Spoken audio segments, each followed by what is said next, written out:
Pomože Bog, braće i sestre, i dobrodošli u novom YouTube videu. Moje ime je Hadži Teodora i u današnjem videu želim da pričam o manastiru Svetog Nauma Ohridskog. Ovaj manastir se nalazi u Makedoniji na Ohridskom jezeru. Posjetila sam ovaj manastir 2 puta, jednom 2017. kada sam bila na jednom pokloničkom putovanju, a drugi put je to bilo prošle godine u oktobru.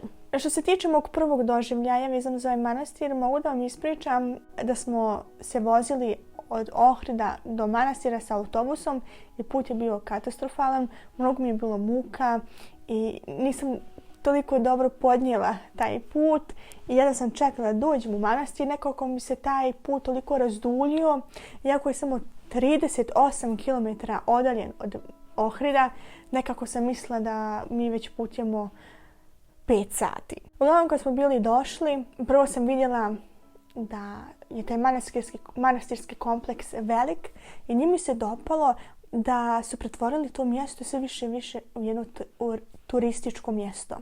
Šta želim da s time kažem? Kad uđete kroz manastirsku kapiju, imate mnogo tih nekih štandova, možete kupiti neke stvari, kao neka vrsta pijaci. Onda tamo gdje su ona malena jezera su napravili restoran, ima čak i hotel direkt pored manastira. I jednostavno to je sve nekako više turistički, fali mi ta duhovnost i nije to. Nisam osjetila tu blagodat. Uglavnom, jedino što čini to mjesto jesu same mošti Svetog Nauma Ohridskog i taj moment koji sam imala u crkvi. Ne samo kod njegovog groba, nego i kada smo bili u crkvi.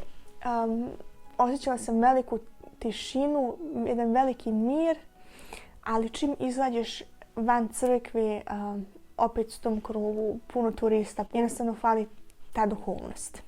I drugi puta kada smo dolazili, vozili smo se sa brodom i već taj put do manastira mi se mnogo više dopao, jer je totalno drugačiji taj feeling kada si na vodi, kada se voziš brodom preko cijelog jezera i posmatraš tu prirodu u kojoj se trenutno nalaziš.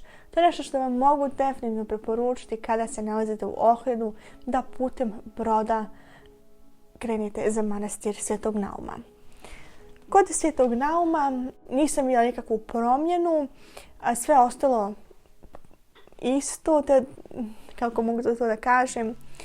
I tad sam saznala, odnosno prije putovanja za Ohrid sam saznala da postoji to čudo kada postaviš glavu na grob i kada imaš veliku vjeru da možeš da čuješ otkucaj Svetog Nauma.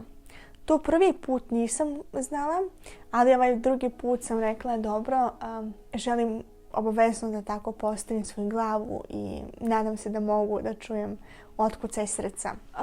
Kada smo došli na red da se i mi poklonimo, bilo je to puno ljudi okolo mene i što me neka trema uhvatila i nekako sam mislila ja ću to sigurno moći da čujem, ne moram uopšte da se sekiram ni za šta i nisam čula.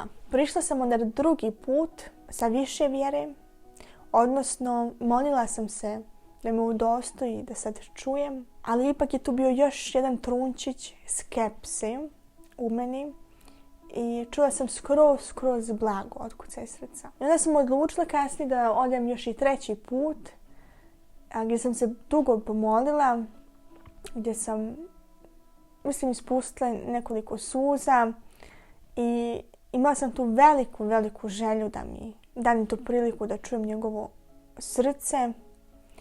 I molila sam se Bogu da me udostoji, da budem jedan od tih svjedoka koji su čuli otkucaj srca.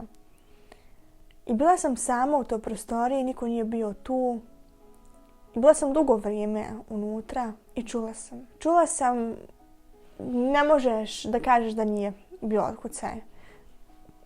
To je bio otkucaj srca i to više puta sam čula. Ne samo jedan put, nego više puta. I to je ono što mi je dalo do znanja iako čuješ uvijek i u Bibliji i svako ti to govori, moraš uvijek pristupiti sa vjerom i tako dalje. Moraš stvarno vjerovati u Božja čudesa, pokajati se svojih grijehova, reći da ti uopšte nisi dostojan da vidiš to čudo, da čuješ to čudo, kamoli nešto drugo, da si ti jednostavno niko i ništa, a da ipak moliš Gospoda da tebe udostoji. To je ono zbog čega sam toliko zahvalna Bogu da me onda udostojio, da čujem otkucaj srca Svetog Nauma Ohridskog. I onda se uopšte ne treba ni postaviti pitanje, tu neku sumnju. Ne trebaš uopšte imati nikakvu sumnju, nego prosto vjeruj. Vjeruj Boga, imaj ljubav i On će ti otvoriti sve da vidiš, sve da čuješ, sve da osjetiš. Kao što sam Gospod kaže u Evanđelju kada priča s apostolama, malo vjerniji. Na primjer, u situaciji kada je Petar htio da dođe Gospodu na vodi, kada je on stajao na Galilejskom jezeru i kada je on krenuo i počeo da sumnja i počeo da toni. I on je rekao, malo vjerniji. Tako i za nas. Mi smo mnogo malo vjerni. I ja prva. Ali koliko god mi bili malo vjerni, ipak moramo vjerovati kao što je to radio apostol Petar i onda će nas Gospod dostojiti da vidimo mnoga čudesa. Jedino što to cijelo mjesto, taj cijeli manastir drži jesu sami moć Svetog Nauma Ohridskog. Štete što su pretvorili taj cijeli kompleks u jedno turističko mjesto. To mi se uopšte ne dopada, ali to je jednostavno moje lično mišljenje. Kada se nalazite još u manastiru, kada uđete u manastirsku prodavnicu, onoj većoj koja se nalazi u zgradici, otiđite iza, ima jedan mali prostor gdje možete da uđete u kapelu koja je novo izgrađena.